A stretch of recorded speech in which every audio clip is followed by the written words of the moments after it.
All right, what's up, folks? Let me get my monitor together and get right into it. Oh. All right. So, today, January 5th, 2024, we're actually looking at ES, SPY, futures, same thing we always look at.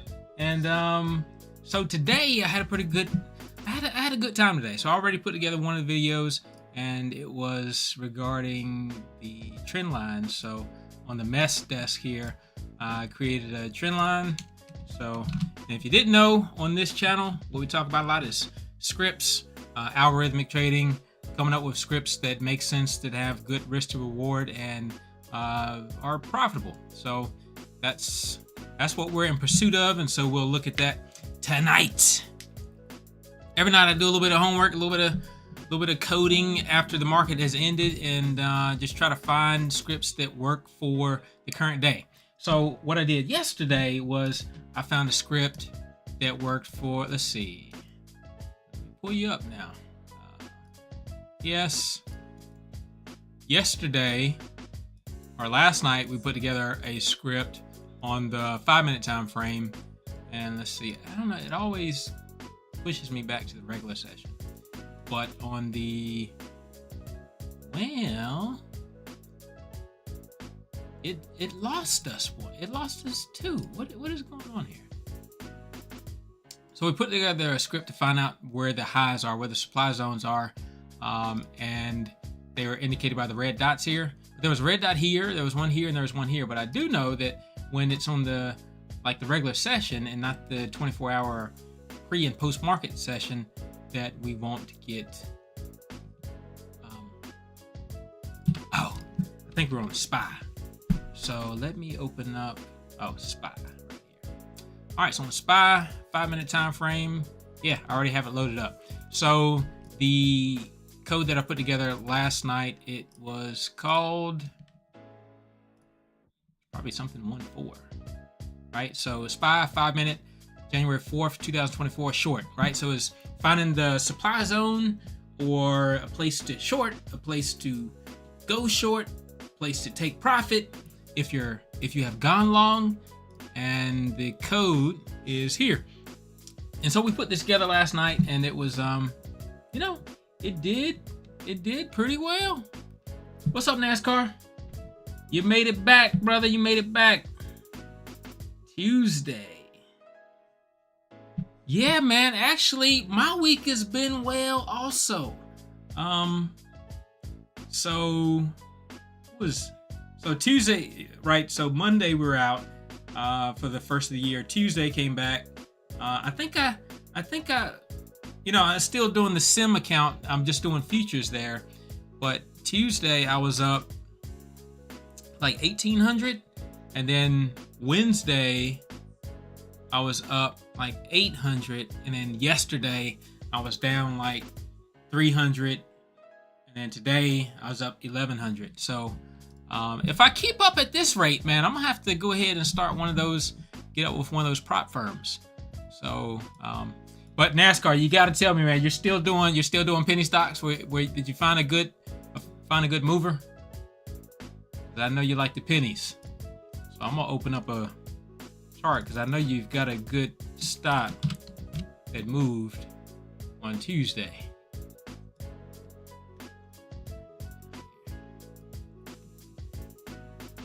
Yeah, but did you see the script for SPY?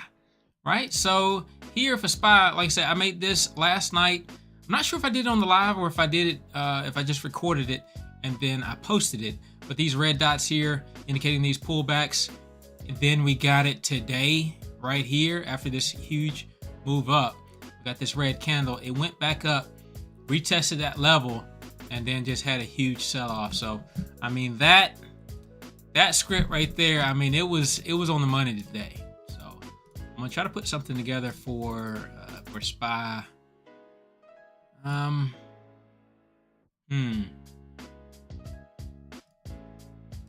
Let's see on the 1-minute time frame, maybe.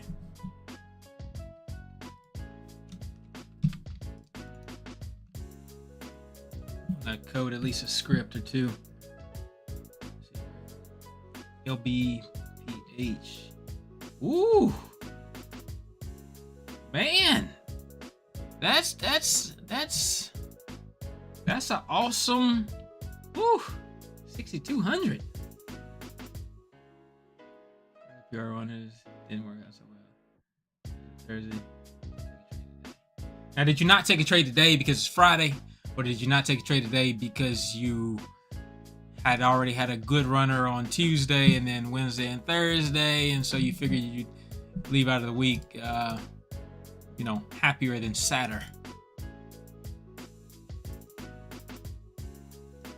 Let's see, 1 minute time frame.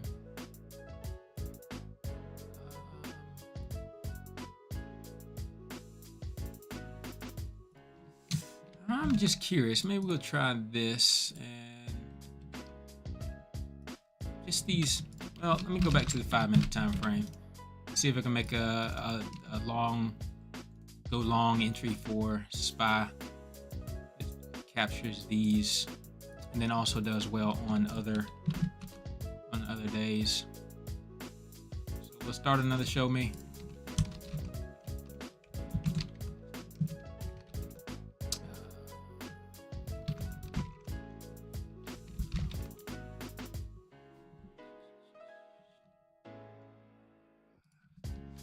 Oh, 105.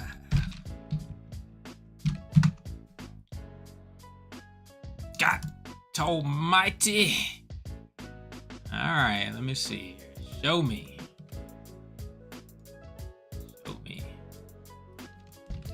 I've really been doing so much coding here recently, man. I kind of need to take a little bit of a break. Today was a good day. I accomplished a lot today, and I learned a little bit more with trend lines, and I'm able to operate a little bit better with the date and time bars. Actually adding and showing time span between the two. I've been learning a lot, so I'm happy with that. Some of the trade with specs start taking up. Yeah, specs. Special purpose acquisition companies. I mean, first of the year, and like you said, you've been tracking this for a number of years. Have you seen that that you typically get more SPACs kind of moving as the first of the year comes? Because I imagine you probably would, right? Is it LBPH?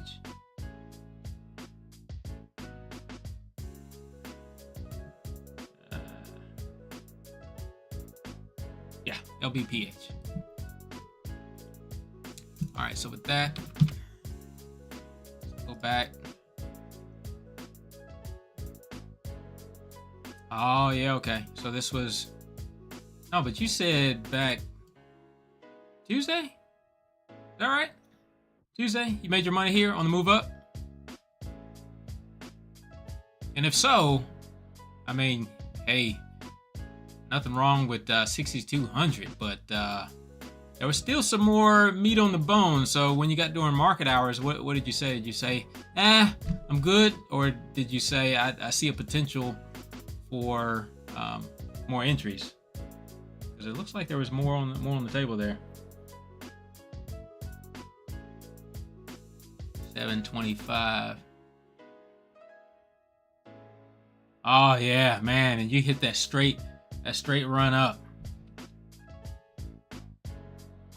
Yep, 725. So you were down there in the $6 range and went up 27. So 4 times, yeah.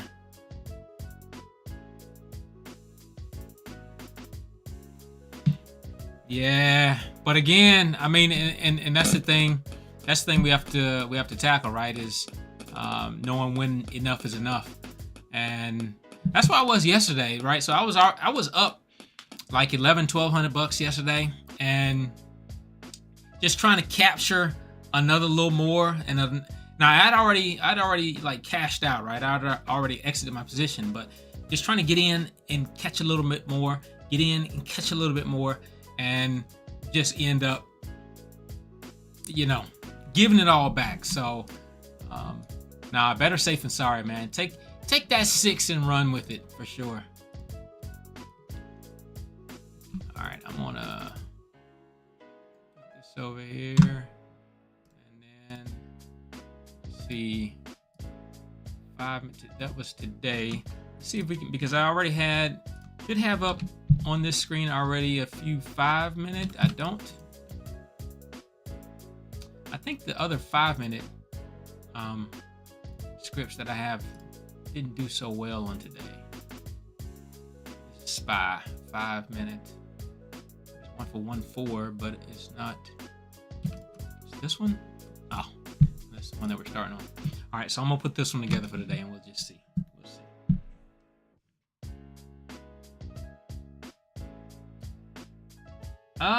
Nah. So I typically don't swing, right? I wanna be pretty much out of everything, unless I'm just in a bad position and I'm bag holding, you know, which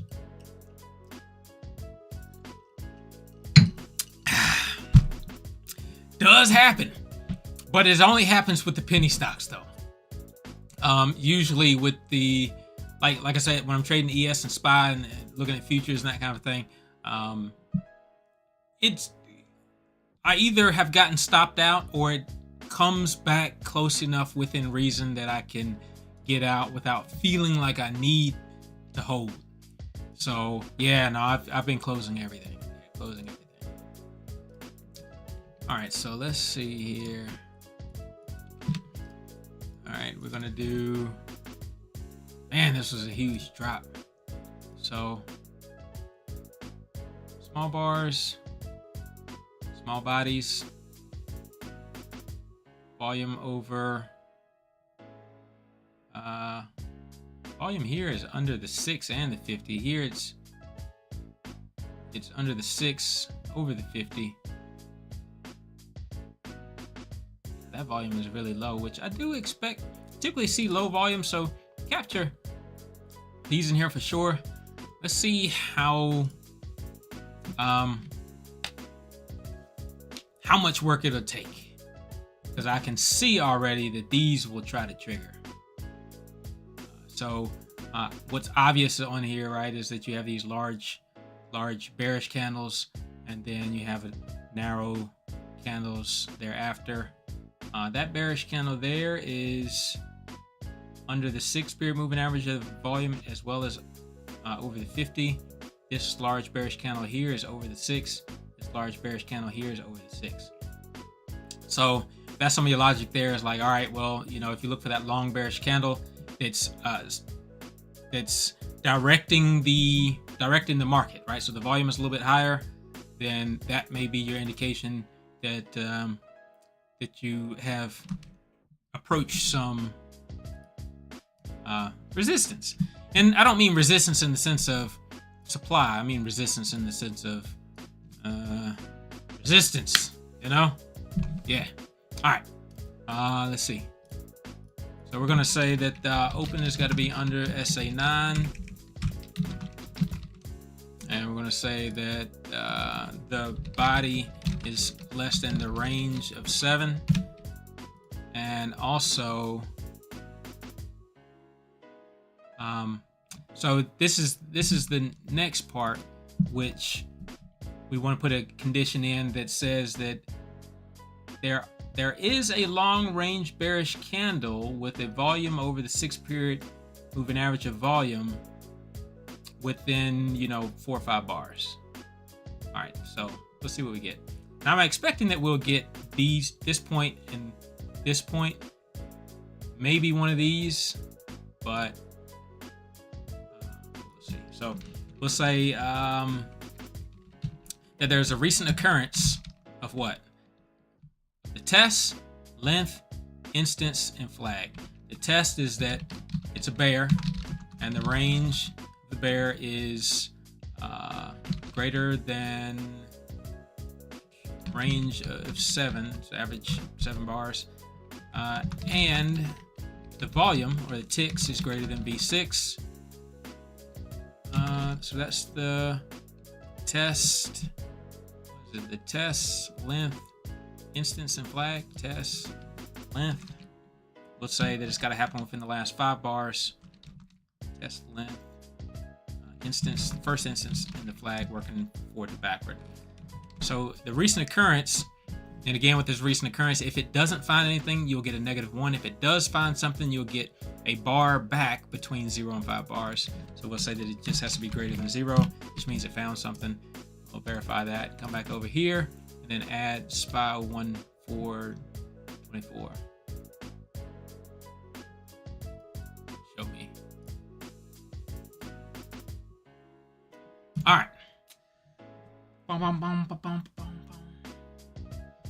Yeah.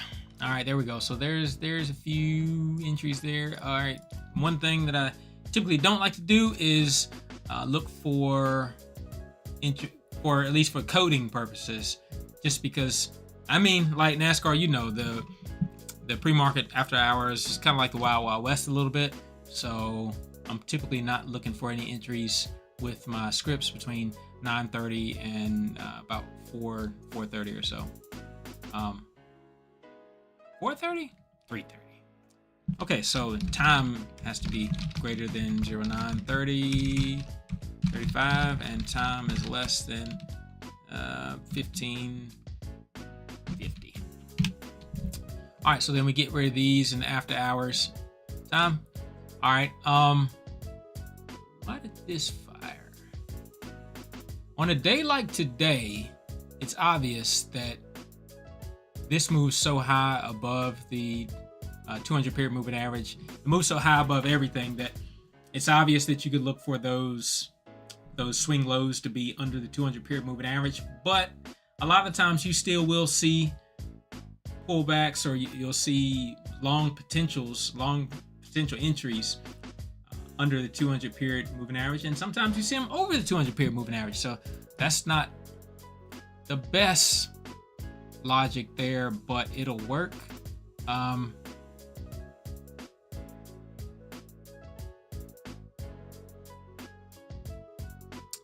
Just looking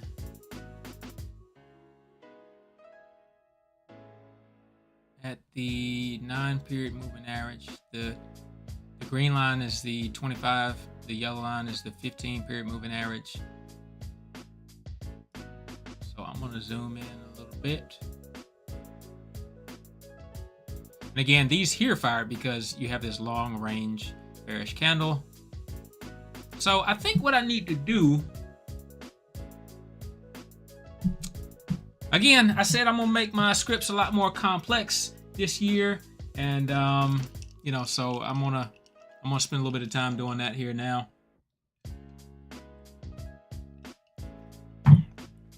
Because for these reversals here, for, you know, these larger time frame, larger move reversals, you typically don't want to be at the top of a move. You typically don't want to be at supply expecting that you're going to make a major reversal. Reversals don't happen at or near supply. They happen at or near demand, or at least some form of demand for sure.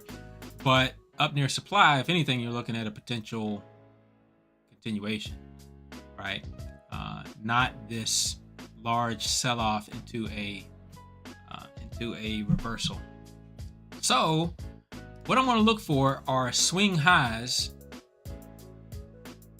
Well, if I look for a swing high, then I won't get the indication of the bar. I could still look for that. So what I don't want to do is get in here. But unfortunately, as the chart is moving, as you're looking at the chart, you don't know that you're at the top, like, especially like when it's here. You don't know that you're at the top. You don't know that it's that swing high. However, you do know that this has established some form of a swing high. You have 1, 2, 3, 4, 5, 6, 7, 8 bars on this side. You have on the left side, you have 1, 2, 3, 4, 5, 6, 7, 8 bars on this side. So what we could do is, and this is what I'm going to do. You don't want to take any entries if you're within so many bars of a swing high. And it probably still will fire these, but let's just see what it looks like. So again, what I'm going to end up doing is just kind of plotting the swing highs, and then you can see what it looks like.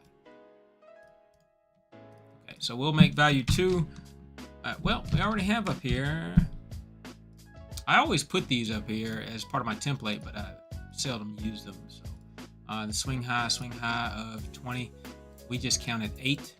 So we're gonna say 6. Swing H equals that swing high. So we'll say that. We'll say that if there's a swing high, if swing high is greater than 0. I know in ThinkScript there is a within. Yeah, this doesn't have within. So this is where you have to use occurrence. So in ThinkScript with trade, TD Ameritrade, you can put in here if something happens within so many bars. But with easy language, you actually have to do a lot more coding to make that happen. At least that's what I know. All right, so we have to do recent occurrence. If there's a recent occurrence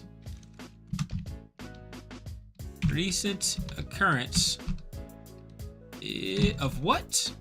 Of the swing high being greater than 0, being greater than 0, test length within 5 bars,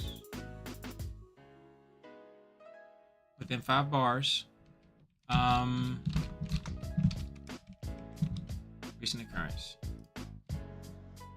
All right, if that's true, recent occurrence, that will give us a number, and so we're saying that should be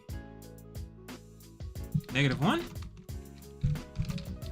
So it should say that it has not found any swing highs within 5 bars. Essentially, verify that. Swing high, swing H.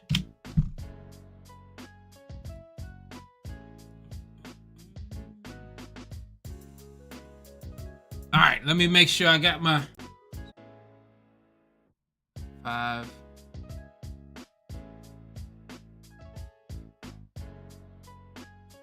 That has to be -1. Now, I'm gonna be upset if not works. All right, I don't have something right. Let me try plotting swing high. That way it'll show you. You'll get a chance to see how it how swing high plots. We'll plot 4 swing high, swing H. Okay.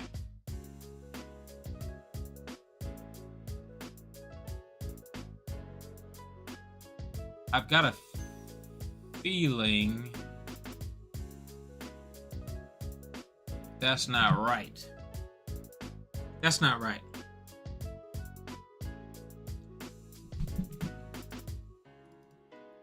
Definition of swing high. Instance, price, strength, length. Instance, price, strength. Aha, that's why. Because the strength is set as being 0. The strength we needed to set as being 6. I think we said. Okay, now when we verified.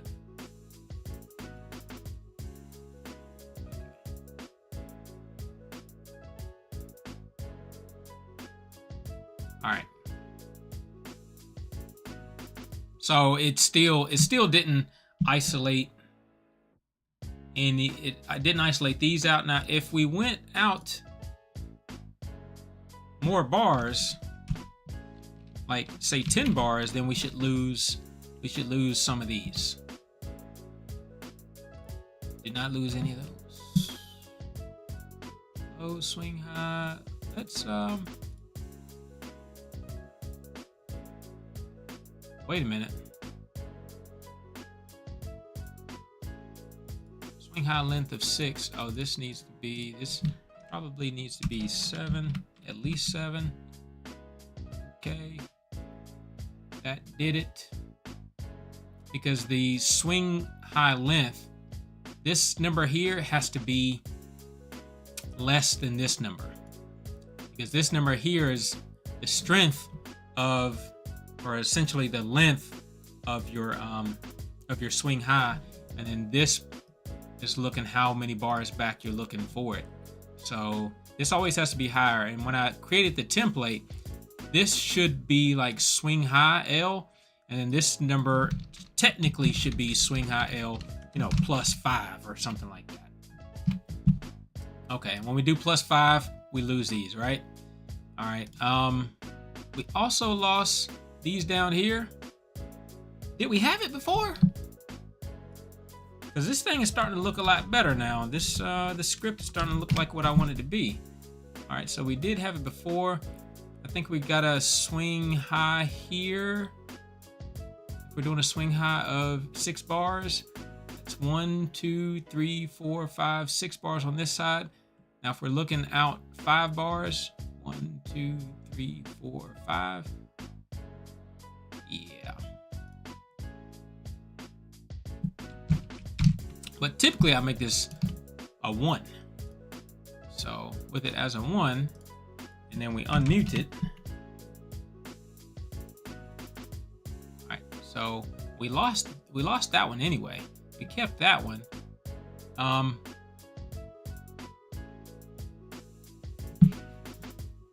Honestly, I would almost rather lose these, and lose this one, because it's right at the end of the day anyway.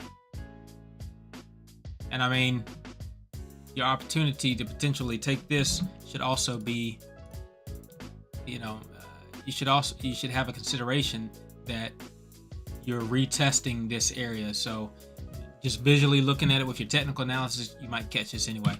And I'm not doing 100% algorithmic trading at the moment, so I'm doing like a kind of like a combo, a hybrid between the two. So, I wouldn't be blindly or having the algo take this anyway, which it would be nice if it did capture it, but for now, I'm just gonna make this let's make this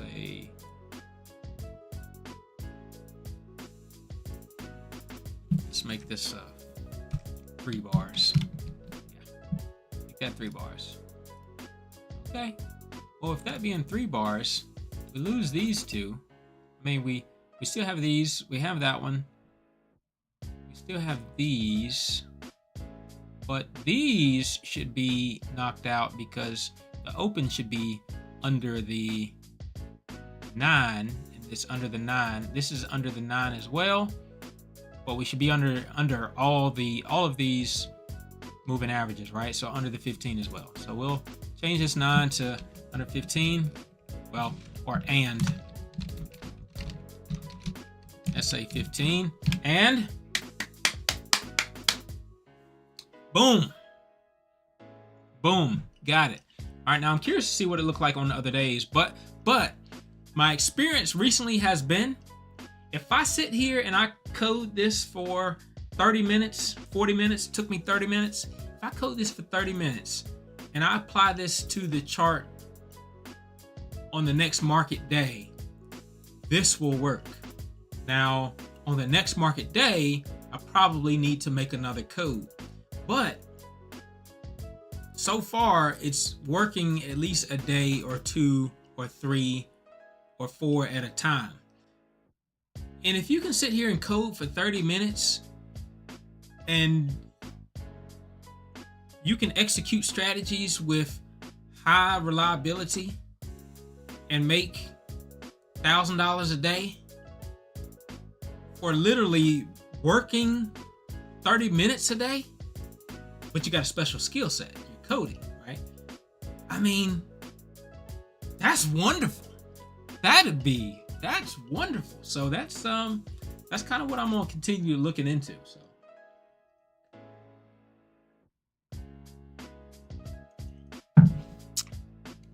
Yep. All right.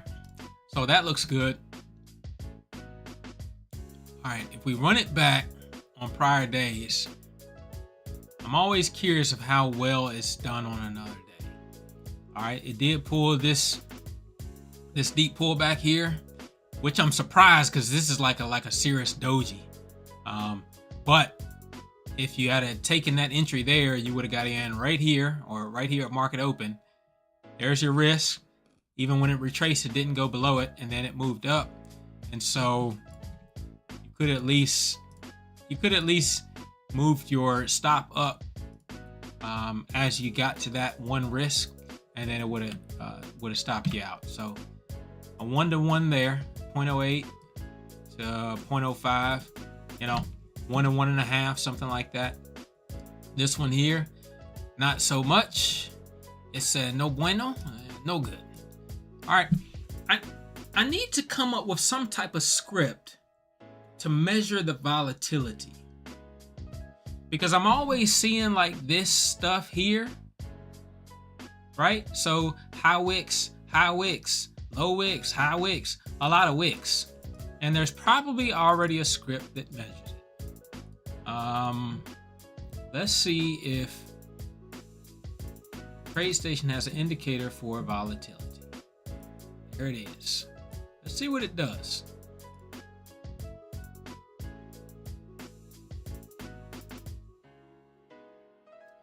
Yeah, it looks more like an average true range calculator, right? So here, the range is getting more narrow as everything is getting smaller and tighter, and this gets lower and lower. And then when the bars get longer, this gets longer. Poppycock! That's nothing! That's nothing, man. Let's see, what is the code on this? Edit easy language. Volatility equals volatility and the length. Nah, we can come up with something more informative than this. Or like you can make a script and call it like an indecision calculator or something like that. All right, what you got, NASCAR? EN upswing, trend change on a weekly basis on the ES. This is what works. Yeah, so more or less, right? So, and I think that's what keeps the market moving and taking your money so well is these different seasons. Now, and I know we've kind of talked before about like really tracking your data and having a spreadsheet or something like that to see what works when. So I imagine that this script here that I have that's worked pretty well for catching the tops, for finding supply zones on a 5-minute time frame. I imagine in a more bullish environment, it wouldn't catch it as well. So I think I went back maybe 25 days or so with this. All right, spot? No. Where are we at here? 5-minute time frame. Gonna want to go back 25 days. But I try to, especially for the 1-minute time frame, you'll find that you'll get something that works pretty well on 1 or 2 days or 3 days, and like that's it. If you try to extrapolate it and you try to apply it to other seasons, and now I'll preface this with saying that I need my scripts to be more complex, right? So on days where you have more volatility or where your trading range gets wider, I think that there's something mathematically, statistically that would say that your stops need to be wider, or would say that when you're looking at the average range of the average range of these long bars, that instead of looking at the average range, instead of considering a bearish bar of interest to be greater than 7 average bars, it might need to be greater than 10 average bars or something. So there's more information I think I need to put in my scripts to make them more comprehensive, to be able to allow them to apply or be applicable across multiple days, multiple seasons, and that kind of thing. So I'm getting there. But basically what I'm finding right now, and when you look at the larger time frame, like the 5-minute time frame, I'm seeing that that does apply better across more days.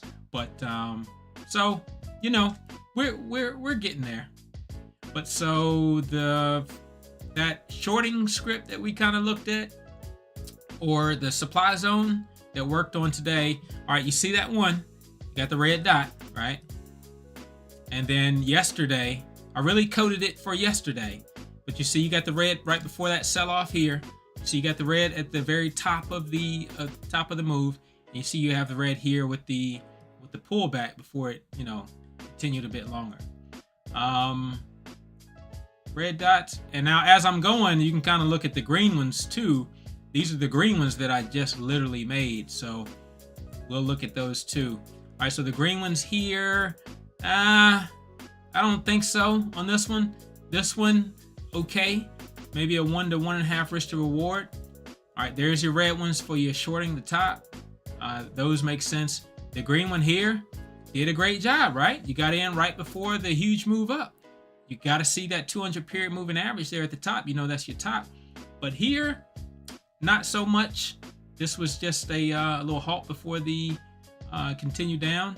And so, like when I'm making these scripts, what I'll do is I'll literally go back these days, and instead of just kind of talking about it, I'll look to see what the logic is and see if we can adjust our criteria to weed out something like this, right?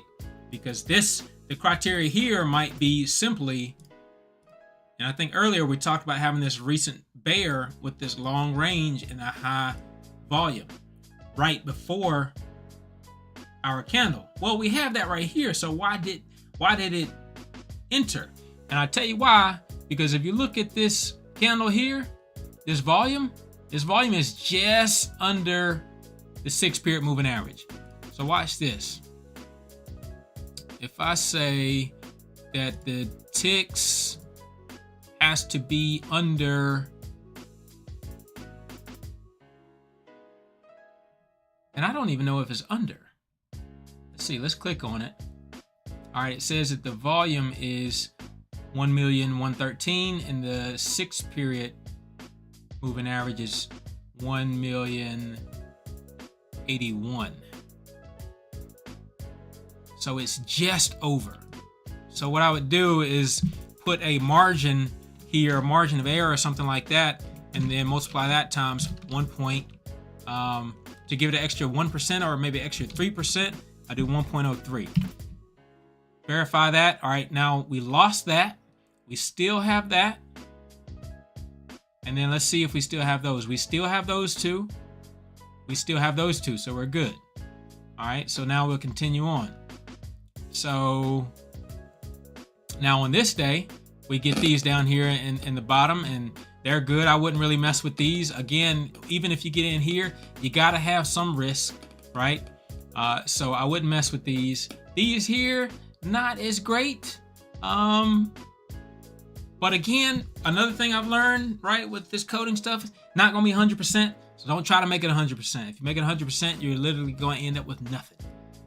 All right, so that's just one out of the like six have worked well, one is not. This one here looks good. I mean, there's like nothing under there. That one works pretty well. These two work well. These two don't work well at all. This one here, it did catch the top though, right? But I mean, that gives you conflicting information, right? If this red one is saying you're at the top, you're at supply, you need to short. And then you get here and all of a sudden it's like, nah, you need the long. Well, one of them is right, you know. So, and if you're already in the shorting position and you're in profit, then either at that point you have already decided to get out and potentially go long, or you're just in profit and you say, you know what, I'm gonna stick with what's already giving me the indication, and you get this huge move down. So it's not an exact science. All right, this red one here, it got the top, you got some move down. This green one here, not so much. This green one here, that doji, again, we got that doji, which typically I code these out, right? Because time you get in here, now it sinks on you again, right? So typically I code these out. Here, if you had got in on this candle, well, this candle you would have been getting in at the close of the candle, which is up here. So that would not have been a good one, which gives me an idea. Typically when I'm looking for long entries, I say that the candle has to be a bullish candle.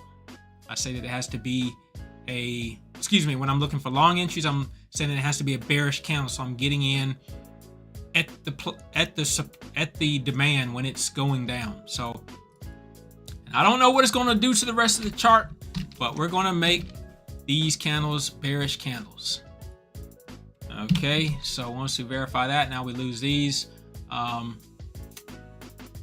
didn't realize that it would make me lose this one too, which is okay because I don't like that doji. And then here, the red ones, boom, you get in here, nice straight shot to the downside. If you get in here, you would have got in here, a little bit of a risk and move down. I mean, I'm okay with that one. What else? Now we're looking back 25 days here. That red candle there to go short, not so good, not so good. But again, there hasn't been many of the red ones that haven't worked. Here's another red one. It worked well. This is 8 o'clock. And we got a green one here, a little bit of a move up, but it's not your banger of a long position. Red at the top, move down. Red here, that one did not work, right? So green. I mean, so all in all, like I said, 5-minute time frame, you tend to do pretty well on being able to apply it back multiple days. But 1-minute time frame, which is really what I like to do. I like to do the 1-minute time frame, and I'll pull up here in just a minute, like 15-second time frame, the tick chart, that kind of thing. I like to get granular. I like to take multiple trades. So, you know, that's just my style.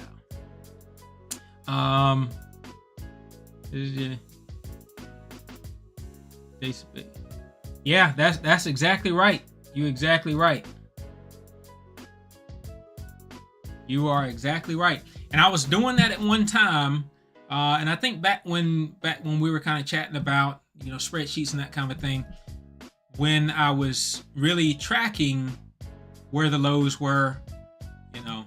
So if I open up a chart and I saw the low here and it was correlated to, I'm at the end now. But if I see like this high here and it was correlated to this point here, then I'm making notes about what happened here.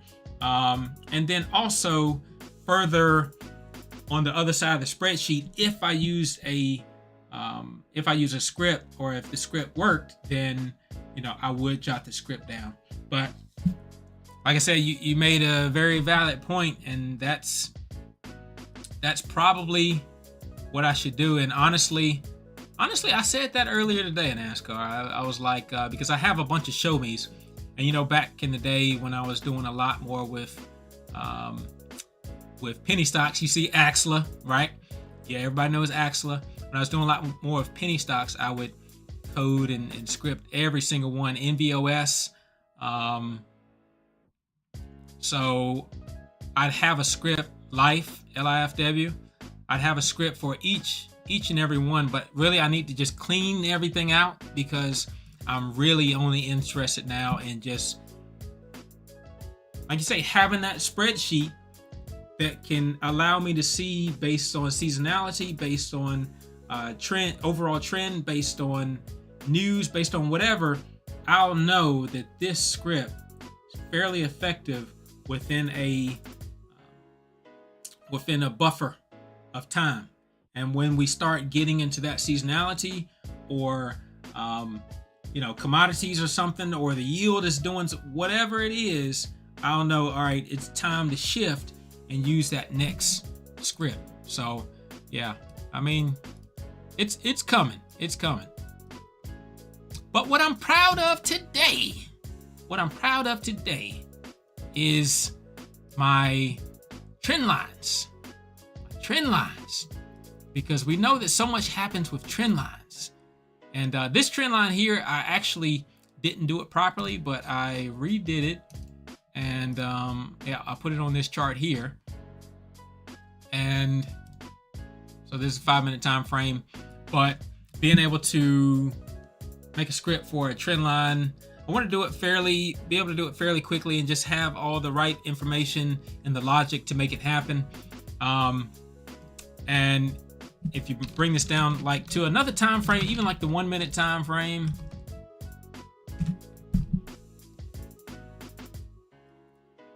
what I need to figure out now is what, and this is technical analysis or just analysis, whatever, but what I need to figure out is what is the best criteria for trend lines breaking. Because we know that in order to get into a new trend, you have to break one trend.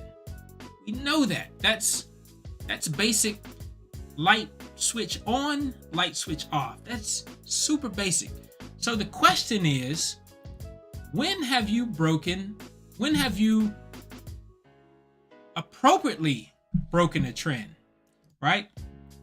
This script that I have here, it was just really basic. I mean, I just put it together. It was just, what did I do on the strength? Strength of 10. So the swing high has to have at least 10 bars on one side of it, 10 bars on the other side of it. When it does, it calculates a swing high. If you click on this, you can see that second dot is created right there. So we have a swing high here. It's got at least 10 bars lower on this side, 10 bars lower on this side.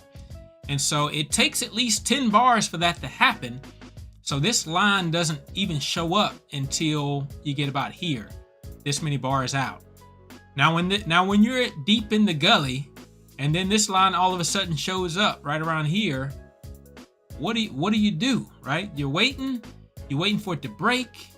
Do you take it on the break? Do you wait?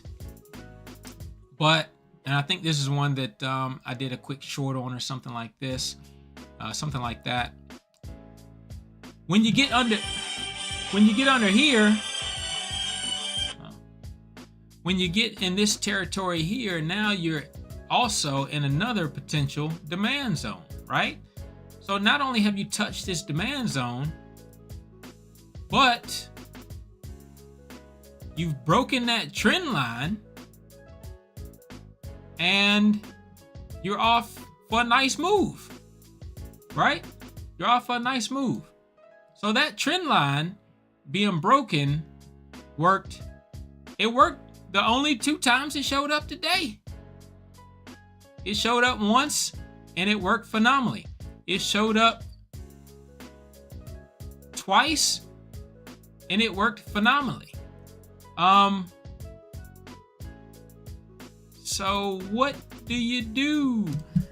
Do you trade these trend lines and just keep it simple? Or do you look for something more complex like scripts and that kind of thing? Or do you use a combination of the two? So, let's see. If we apply...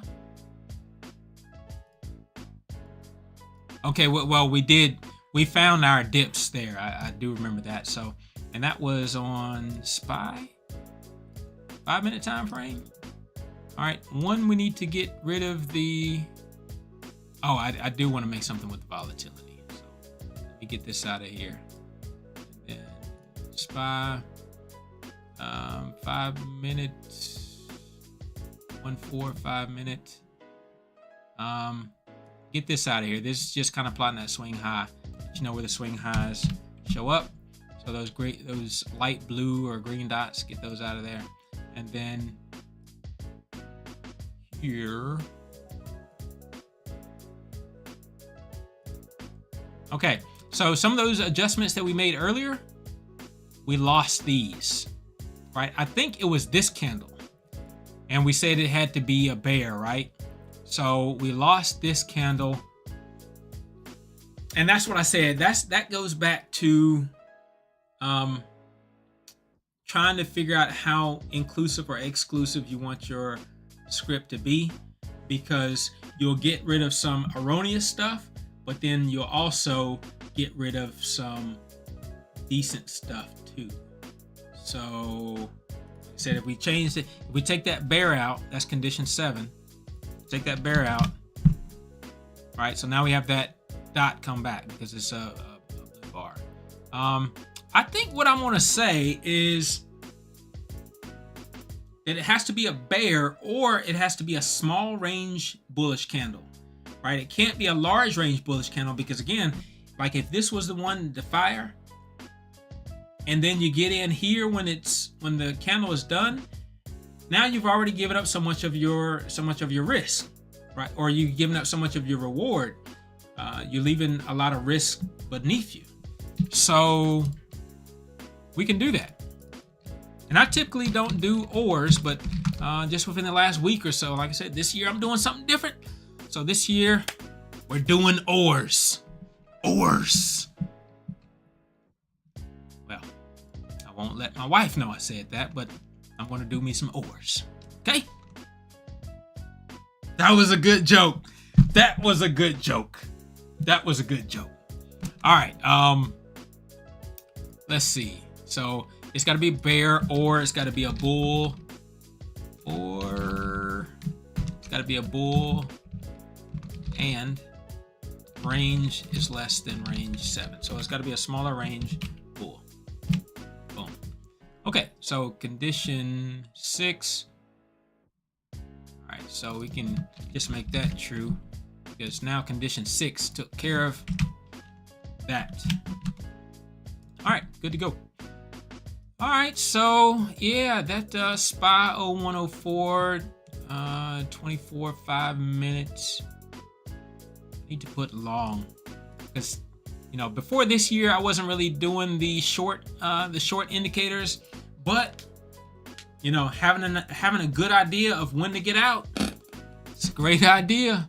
Because in the past, I have been the one to get in up here, looking for that pullback, not knowing that it's pretty much done. So we're gonna call that. This is 0104, 24 5 minutes. This is show me. Show me 0104 SPY. Just going to add to the end of that this is a long. Rename it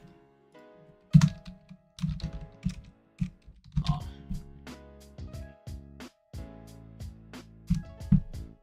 All right. So last thing I'm gonna probably do is we'll just look and see if there's a better indicator that we can create to show this volatility down.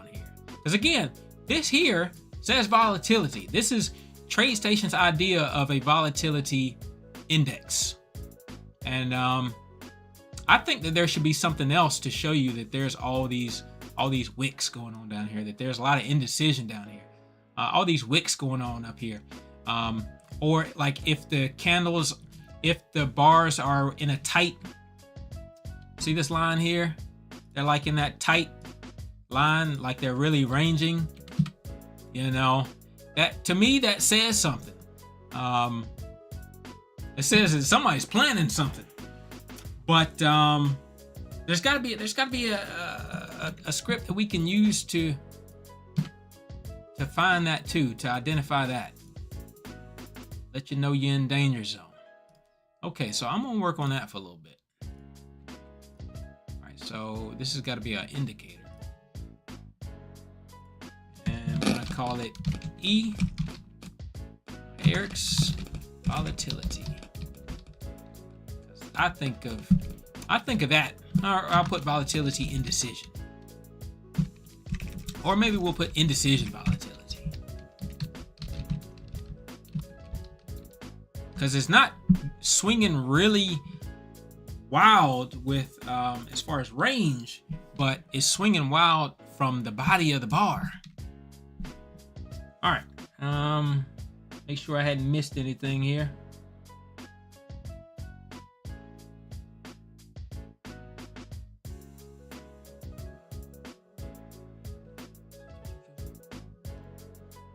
All right. Yep. Good to go. Good to go. All right. So we're going to say value. We'll say, you got any ideas for this script, NASCAR? We'll make this one together. Got any ideas?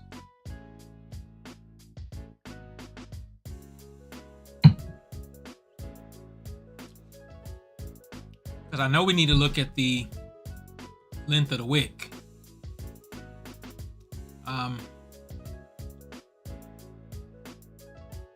And we could have several indicators kind of moving on the same, on the same subgraph, multiple plots.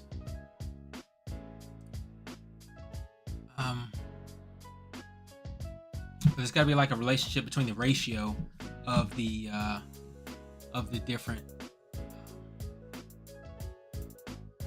Let's do this. Let's plot.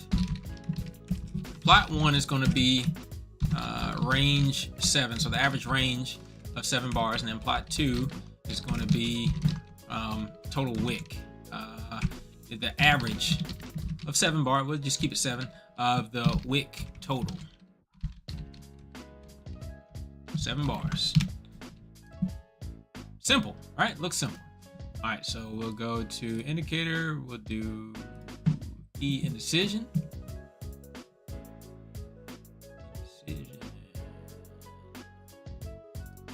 Oh, what do we do here? Didn't like something. Arrange the expected where? Oh, because this right there. All right. All right, so E indecision volatility right there. I'm going to scale it to the subgraph 3. That's fine. Okay, so what? Now see, this is how you know that the market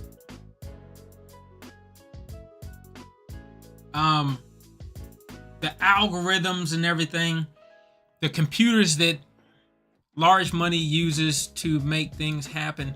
This is how you know.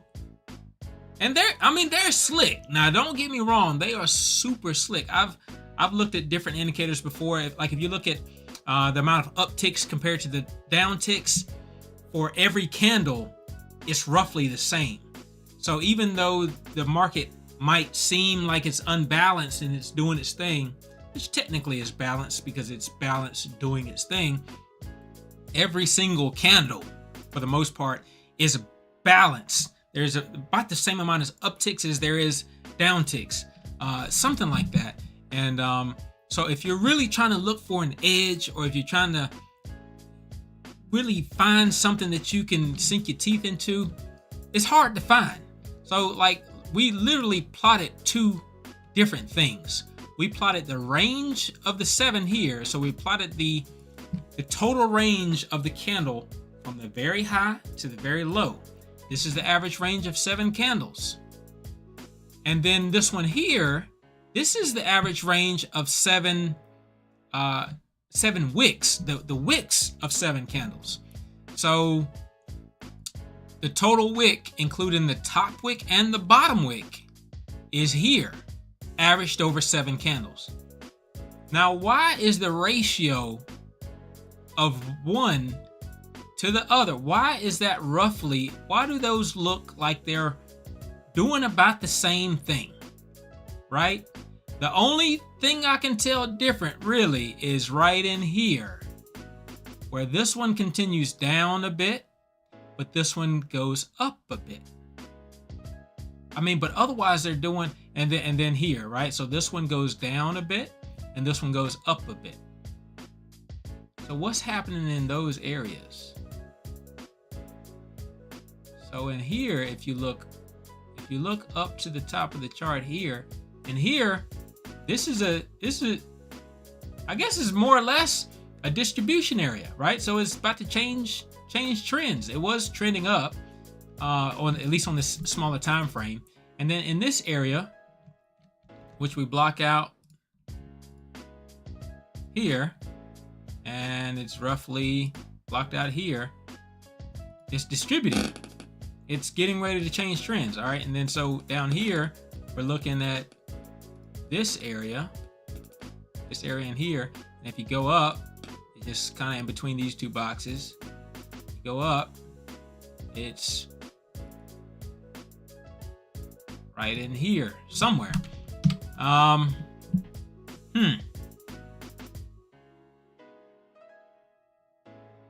mean, you could even stretch it over this far.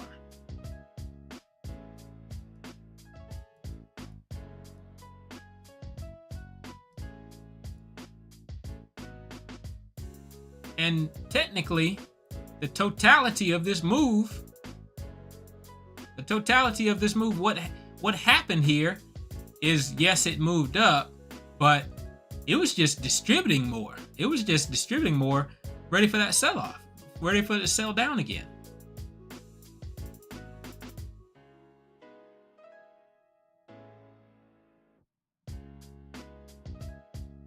Huh. I have to look at that a little bit more. So, you know, I don't know. All right, let's see what you got. What are your ideas? Looking at the length of the ATR similar to looking at a drop that is 2 times or 3 times past the standard deviation. Yeah, I could see that. And so here we have the ATR. So this one is the ATR, and I'm not even sure which color that one is. Let's call the ATR one. Let's make that one blue, and then we'll make this one, the wick total. We'll make that one red. What did I do? Comma. Okay. So the blue one is the ATR one, and the red one is the wick total.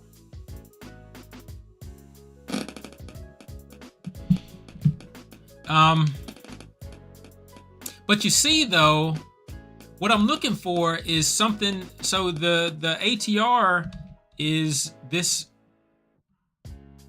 range here where it like gets really wicky and gets a little crazy. That's this range down here.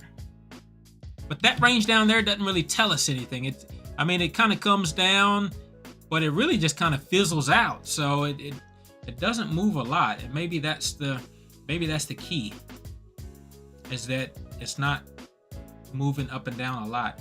But it's not moving up and down a lot because it's talking about range. ATR is talking about range, but it doesn't really incorporate the body size. But we know that when we're looking at body size, it's going to look roughly the same because we took out wick total and it looks roughly the same. Now, the wick total is just the body removed. So let's make a third plot and go body, average body 7, and we're going to make that one yellow. And that yellow one looks roughly like the blue one. The blue one is the average trading range, and the yellow one is just the body. So that one is following the blue one pretty well.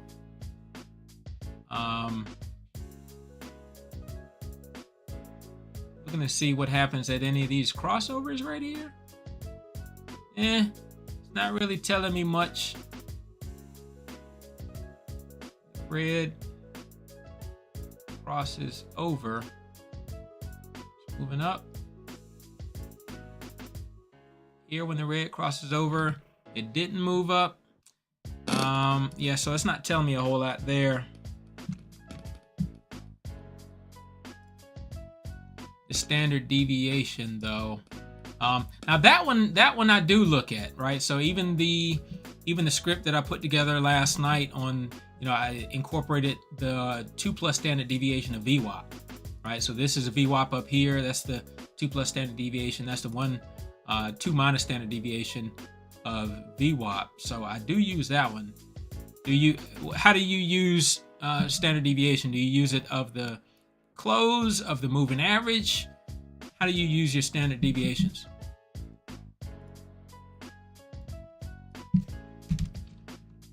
Meanwhile, I want to look at if body value 1 equals wick total.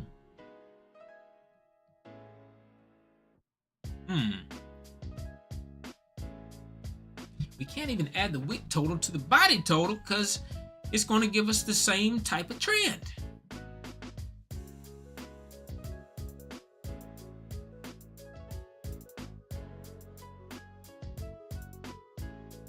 Gosh, man, that's why I said they are good. They are, the market is good. But they hadn't run into an opponent like me. They have not. Bro, I am on it 24/7. So, yeah, this is the year. So, we're going to have fun with it. They're going to be crying. The market will be crying. All right, let's see. And if I don't come up with anything right now, then I will come up with something later. I'll be working on it this weekend for sure.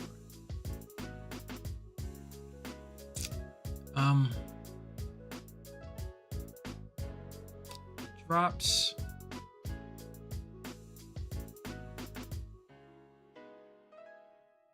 Wick total. I bet it needs to be something that says that the wick total as a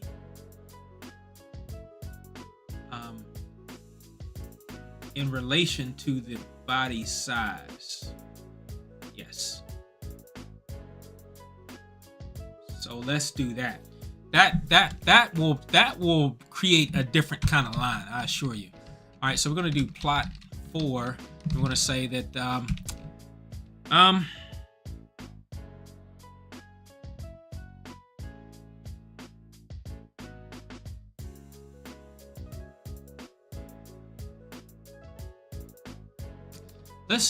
I'm going to try one other thing first. We're going to do range over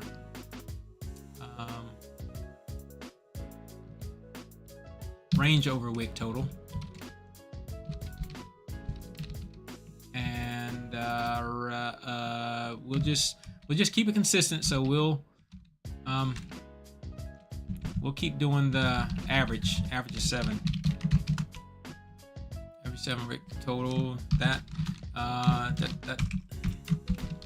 And then we'll make this black.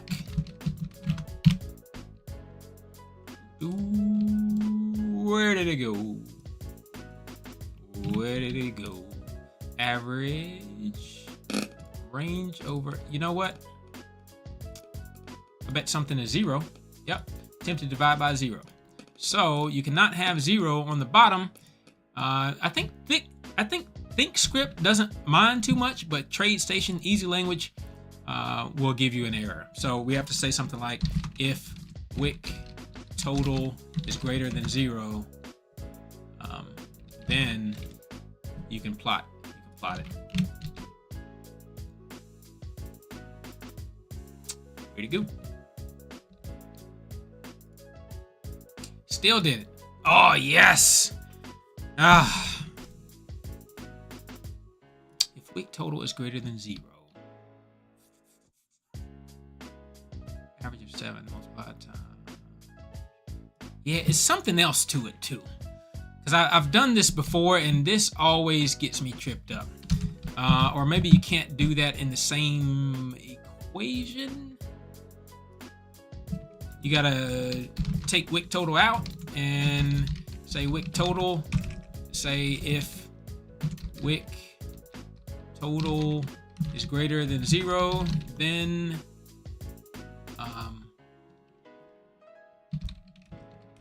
value 3 equals wick total.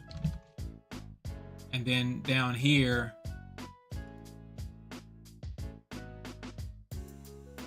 or else. That's what it is. I know one thing that works anyway, which is crazy because, you know, then it's like, what's the point? You make it as close to 0 as possible. Else value 3 is equal to 0.000000001. All right, so it's going to make it as close to 0 as possible in the event that it was 0. Okay. So, and it can compute that. It just won't compute 0. So instead of using that at all, we're just going to go here and we're going to put value 3. Value 3. Okay. Now we'll come back. What? Yeah, but that's it. That's it. If wick total is greater than 0, then value 3 equals wick total.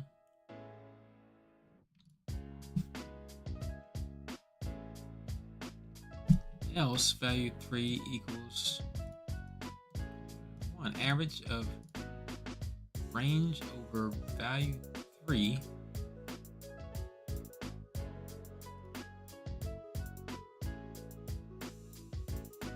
Oh boy. All right. Getting hung up. Let's see.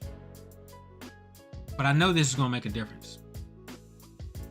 I've done this before, but like I said, easy language does not make it easy for your denominators.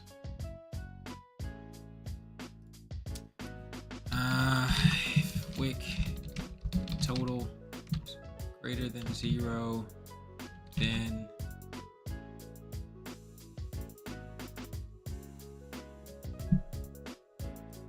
let's just try this. I forget what it wanted. I forget what it wanted. 30 study not verified. Else.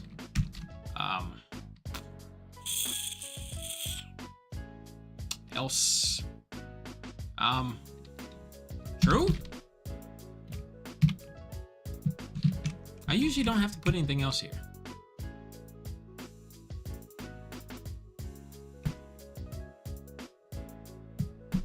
One, two.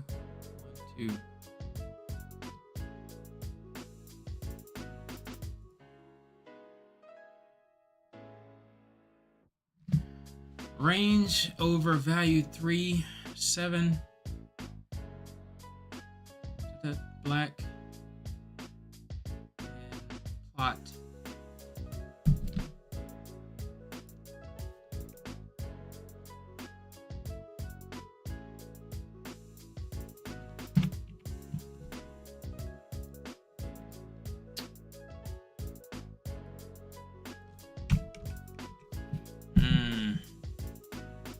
This is the part that slows you down, man. This is the part that slows you down. But this is the part that when you have the breakthrough of this, it makes your scripts, it makes everything so much better.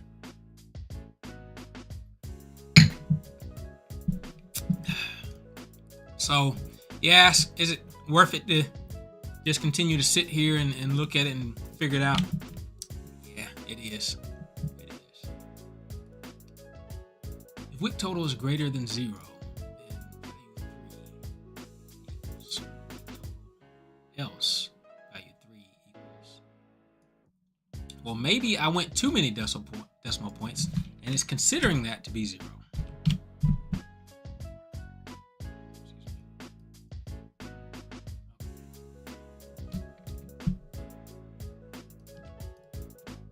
Now I verified it. So why is it? Now it's not doing anything.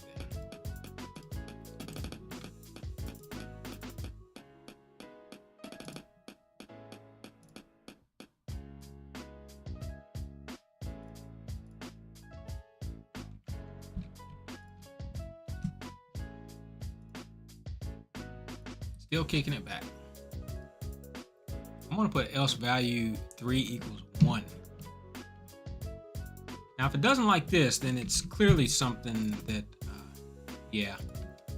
So it's still calculating. It's still giving.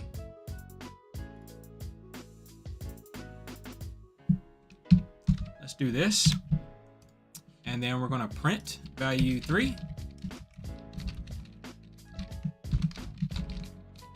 And we're going to get to the bottom of this.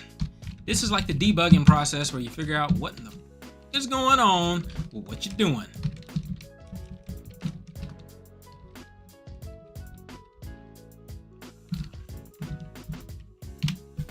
All right, do that, and then it will print to the bottom. Once you add it to the chart, I had to mute it out because it kept causing a lot of trouble. So value 3, look, value 3 is 0.031.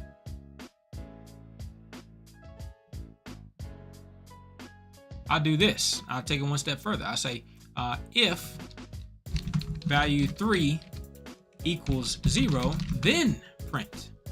We're going to clear this out at the bottom, and then we're going to verify that, rerun it, refresh that, and then it should print if it's 0.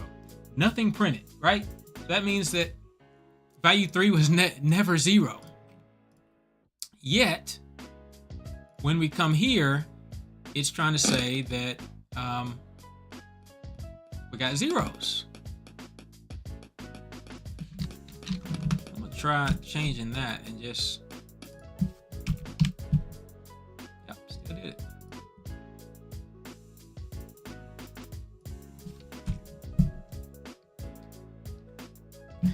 All right, NASCAR, unfortunately, I have come to a fork in the road. But one thing about me, and is attributes to my success, is that, you know, I don't give up. So I will sit here and continue doing this until I figure it out.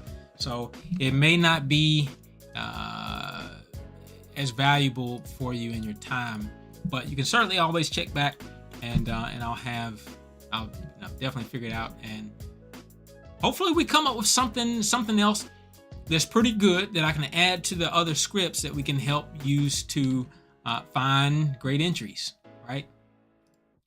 Oh, and check this out. Look at that. You see that line right there? That trend line, that line right there? What hit it? Huh? What hit it? Boom, hit it. Boom, hit it. Now, these trend lines have been on my chart for a long time. Oh my goodness. Look at that. Look at this line up here. Huh? What hit it?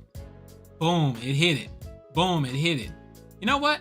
And those trend lines are super underrated. And just even looking at it now, I'm just in awe, because when I made those horizontal price level lines, I made them based on some sort of right. So this one looks like it starts here, but I made them based on some criteria that I saw that looked like, huh, that works. And then what? Hit it here. It broke through it there, but come back, and then that next day, it again kind of touched it, but then came on back through, wicked on through. and then here hit it twice. So yeah, I mean, it's definitely something. It's definitely something to it. These scripts and coming up with logic. I mean, how do you think the computers, the large money make their money? They don't have somebody sitting here trading. They have their computers set up to take all the trades, right? So, yeah, that's what we're gonna do. We're gonna jump on that level. We don't have to outsmart them. We just gotta be there with them. All right, so back to this. All right, let me put this up here because I am truly in think mode.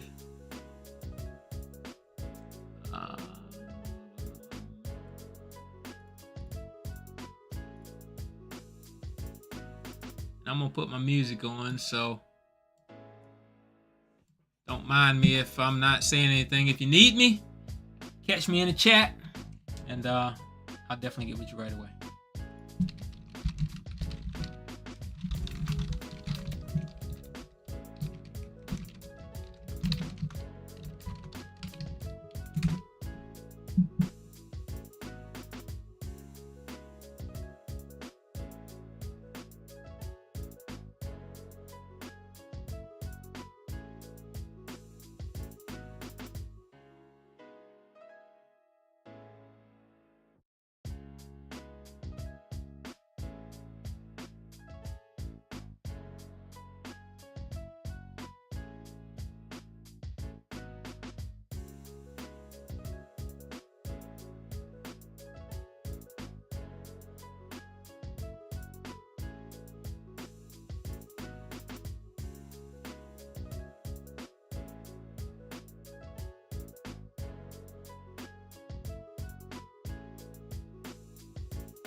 Okay, so figured it out, which is crazy, and I've got to make myself a note of this.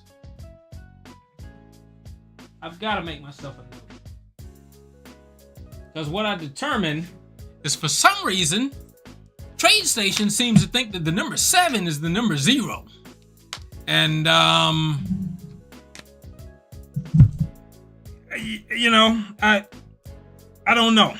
So I specifically told TradeStation if, you know, pretty much that we at least have 7 bars, right? So,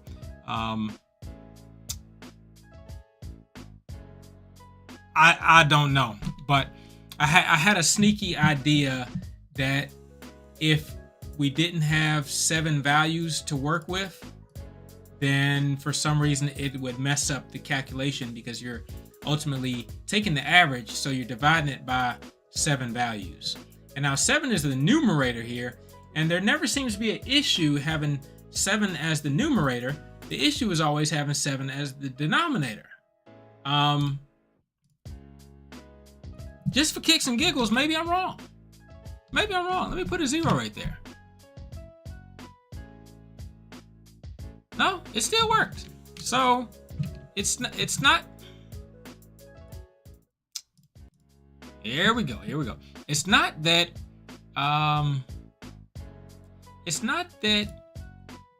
there is an issue with having 0 at the top. It's about having 0 at the bottom.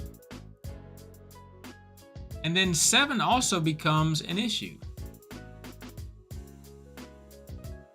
Something. Let me try a 0 there. Okay, so putting a 0 there did mess it up, but that would make sense because 0 is at that point, the denominator. You're taking all these, the total of all these, and you're dividing by 0. So that makes sense. But so anyways, I just made sure that there was at least 7 bars on the chart using bar number is greater than 7, and then it worked. So yeah, that's screwy for me. That's screwy for me. Sorry, it is. All right, so anyway, we're going to plot 4. We're going to use the calc, and then we're going to say I'm going to make that black. Put that back on there. Go back, add that back to the chart. And it does something like this. So, plotting all these dots. Calc.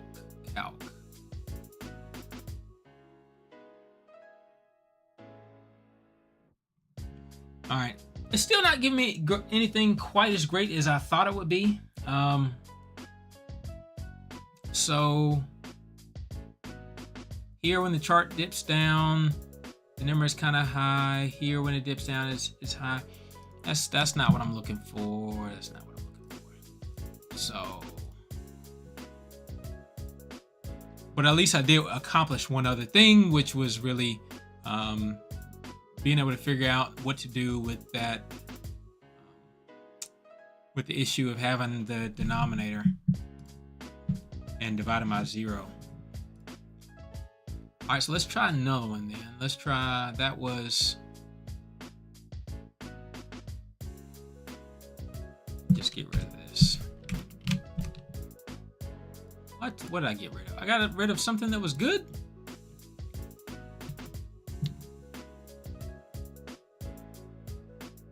Oh yeah, value 3. It's using value 3. Okay. All right. We're gonna make this 0.01 just like we did before.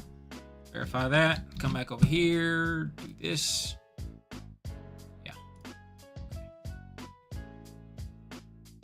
All right. So again, something with the wicks. I think the next thing I was thinking about doing was like value 4 equals the wick total divided by... I had the bar total. I was thinking the bar total at one time. Wick total over...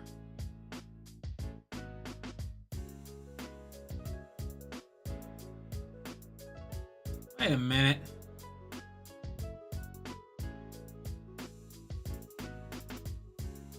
This should look screwy. I mean, this one should. It should be roughly 1. All right, so the average of the wick total over value 3, which we're saying is the wick total. All right, so we need to say the body. This is the body. Get rid of this. Okay, now we got something. Not a lot. Oh, we got something. We got nothing really. This is nothing. This is not useful at all. All right, so body doesn't help.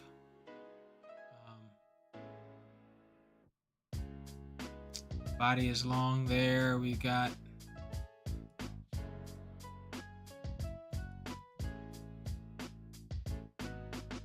let's see, can I zoom in any way to make it useful?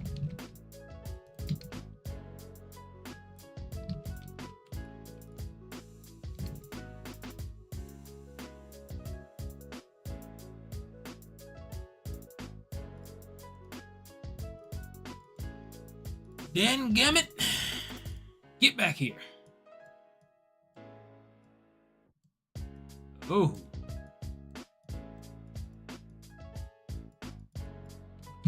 Sheesh.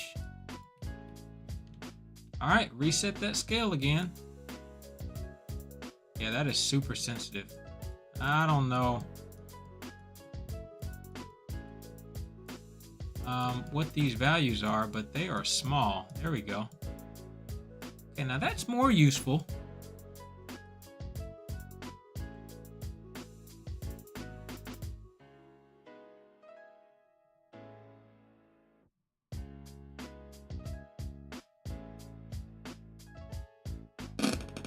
Nothing looks like it's making a pattern. Whereas like we get down here to the low and this is lowish, but it's not doing anything crazy. This is low, and here we're at the bottom. Nothing is really like trending, or nothing sticks out. So I'd say that I see nothing there. I see nothing there. Let's try. So that's the body compared to the wicks. Body compared to the wicks. Let's do.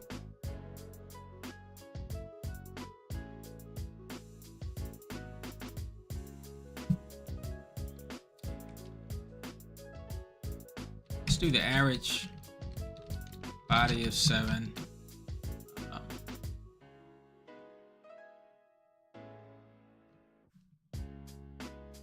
I really want to just try to get all this out of here.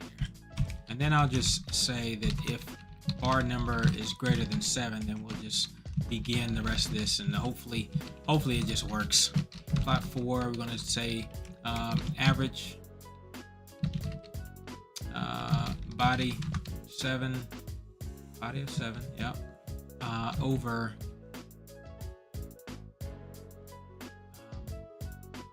average over range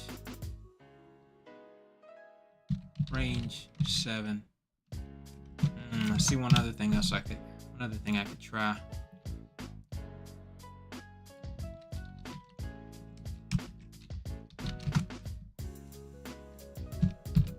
Running out of juice.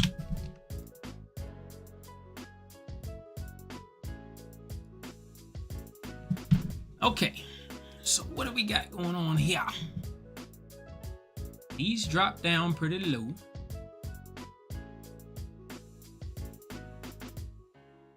These don't.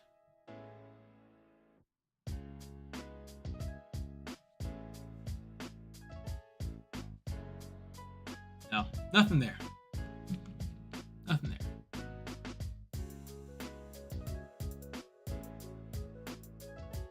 Maybe that's why they don't have a volatility calculator just right off, right? Because maybe it's harder to come up with this than we might think.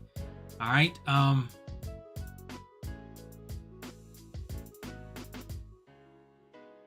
But there's got to be a sweet relationship.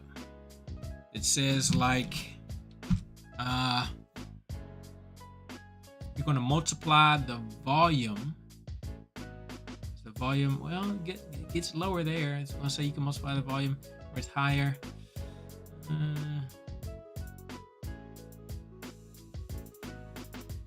Volume is lower. Let's see. Narrow bars.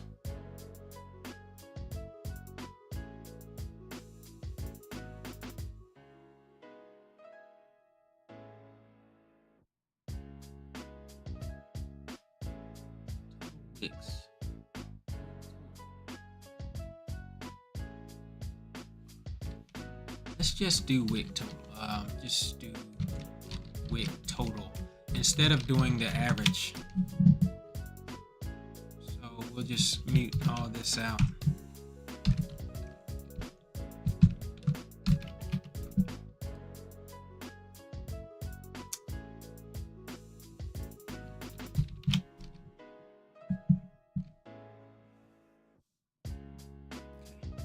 Wick total here is greater here.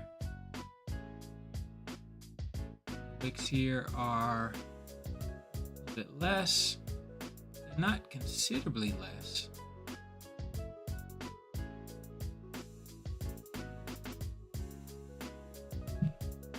Again, it's something with the length of the bar. So there's got to be a sliding scale that says that's what I have to figure out. I got to figure out how to come up with a ratio, how to create a formula that works, that's a sliding scale that says the longer the bar, the less reliable the wicks. The smaller the bar, the more reliable the wicks. Right? And not just the smaller the bar, the smaller the body of the bar compared to total range. And I gotta make sure that that's not a looping. I forget what they call it in Excel, but yeah, they call it like a loop error that it's calling on itself to create the function. So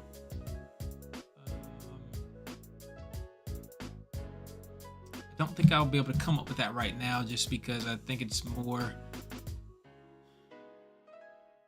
be more complex than pretty simple.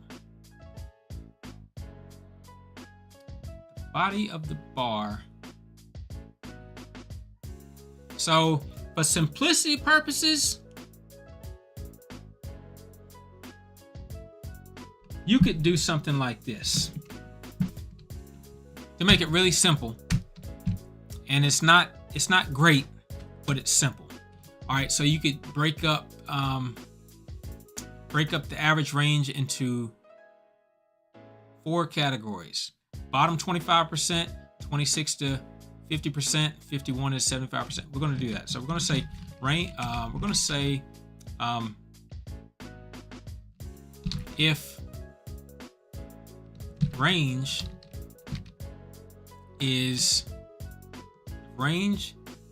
equals less than 25% of range 7, then boom.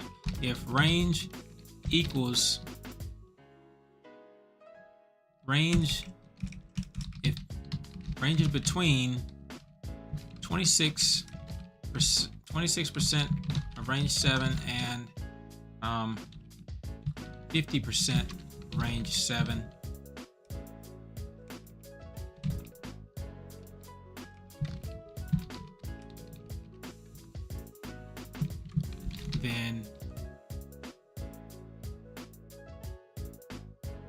Okay, range.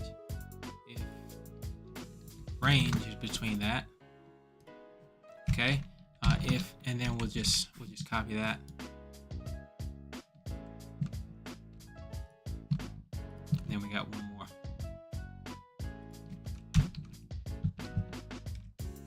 Okay, it ranges between 51 and 75, between 76 and 100. So now we have 4 different quadrants that the range will fall into. That the body, when you say the body.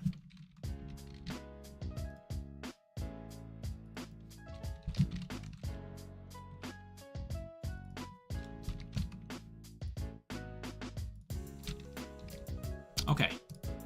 All right, so if it's less than 25%, then we're going to say that our multiplication factor is, so if the body is way smaller than the range, then we want to give the width total a higher value. So we're going to say, then we'll just keep it simple. Let's say 4 times width total.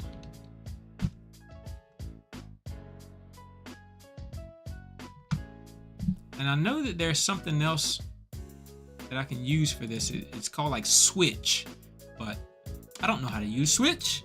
So that'll be something I have to work on as well. Then we'll just say value 4 equals 4 times width total.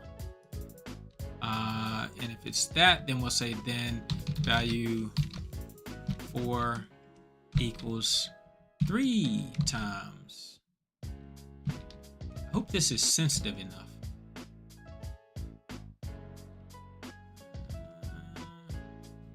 Let's say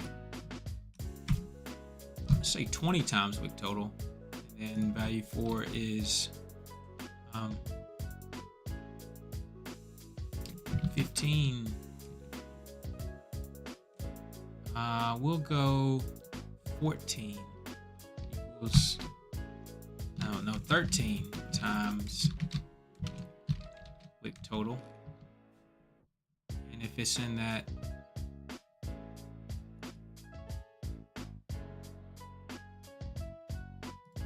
the next range, we'll say value 4 equals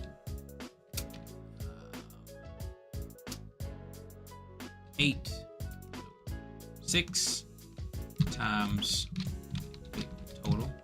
I'm just coming up with this off the top of my head, so but it feels right. It feels right.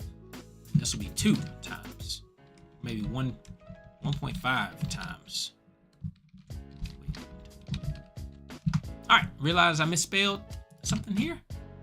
Hey, all right, and then that's all it is to it. Verify.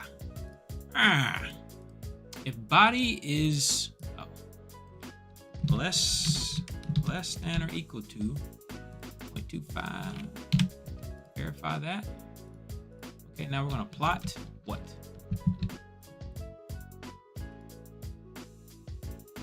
Plot value 4.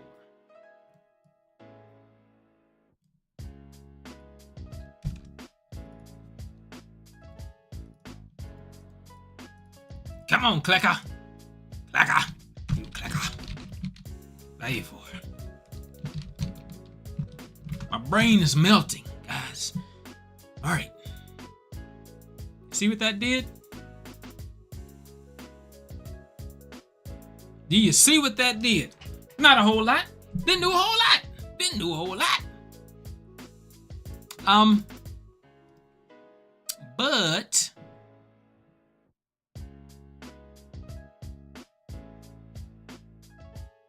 it's kind of cool.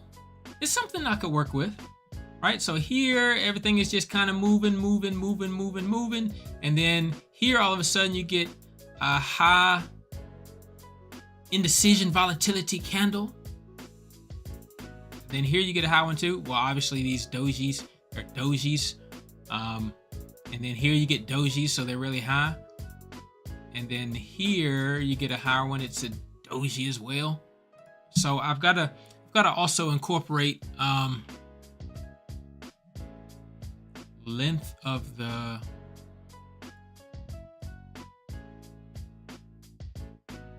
candle. So it gets more points for being shorter, less points for it being longer. And we're not just talking about the body's relationship to the wicks. We're just talking about the overall candle now. All right, so okay, so then that would have to actually be another set of criteria. Yeah, I gotta figure out how to use that switch. If body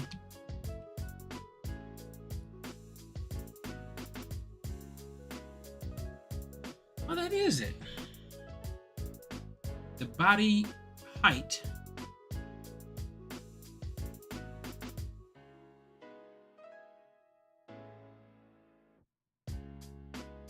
so now we need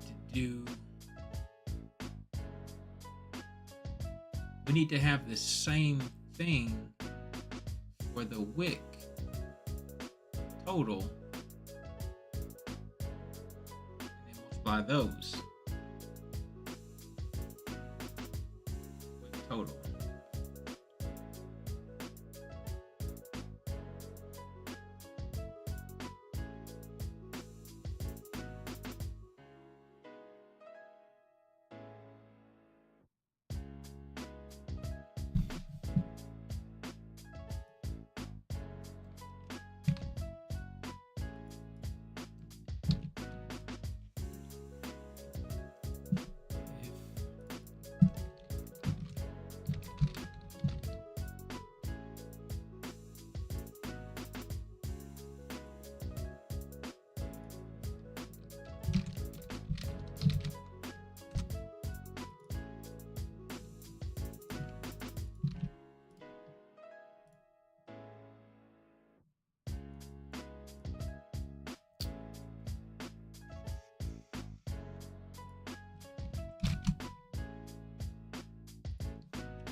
I don't know if this will work, but we'll try it.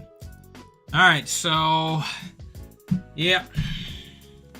All right, so if the wick total is less than 25% of the range, then we want to give it less weight. Value 5 is going to equal to 1.5. Value 5 is equal to 6. We're just going to reverse order. 20. And we're going to multiply those two. I feel like we're just walking more and more into a mess. But it's all right. Now we're going to say value 4 times value 5. Boom. Looks roughly the same. Looks roughly the same. Probably is the same.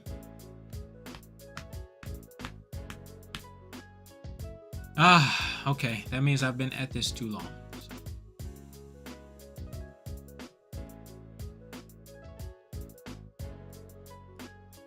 But this is what I do, guys. This is what I do. I spend my time trying to figure out the market, and I'm gonna get it. I hope you're with me when I get it. I hope you're with me when I get it. If you're not, you know, can't bring you along if you're not with me. But if you're with me, then we ride together.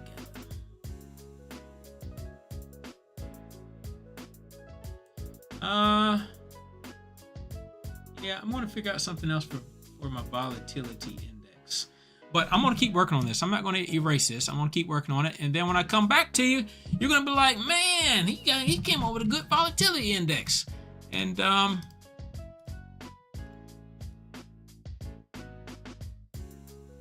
yeah. All right. Anyways, I gotta go and get something to eat or something. I've been on here for 2 hours, and but I would just be on here another 2 hours, honestly. So let me get off here. All right, guys, I'm Eric. I'm out. Peace.